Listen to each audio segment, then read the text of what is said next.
நம்ம இன்றைக்கி இந்த வீடியோவில் ரோகார் ஜம்ப்பு கலந்து ஸ்ப்ரே பண்ணுறது எப்படின்னு பார்க்கலாம். வாங்க வீடியோக்குள்ளே போகலாம்.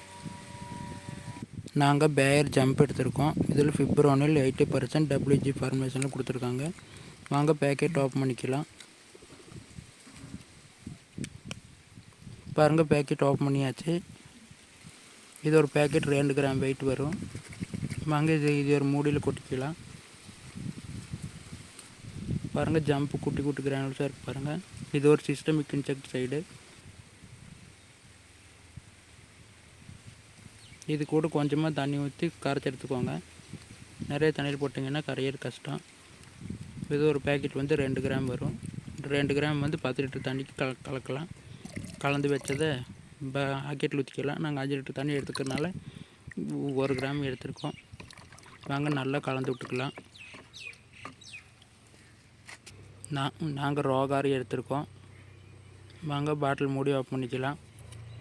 இது ஒரு சிஸ்டமிக் இன்செக்டிசைடு தான்.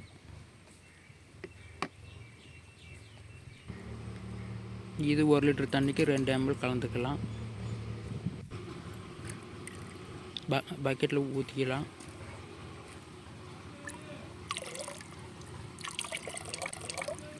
நல்லா கலந்து விட்டுக்கோங்க. அப்போ தான் ரெண்டு மருந்து நல்லா மிக்ஸ் ஆகும்.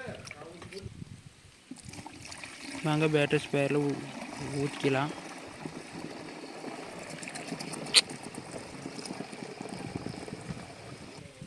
இது எங்கள் வீட்டு மாதுளை செடி. இதில் இலைப்பேன் தாக்குதல் இருக்குது.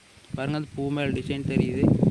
பாருங்கள், இலைகள்லாம் சுருண்டுருக்கு. பாருங்கள், இதில் அதிகப்படியான த்ரிப்ஸ் இன்ஃபெக்ட் ஆகிருக்கு.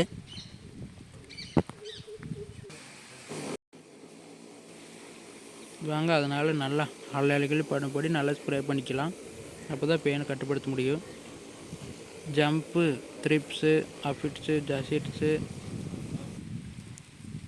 ஸ்டெம் போரரு, லீஃப் ஹோல்டருக்கெல்லாம் கேட்கும்.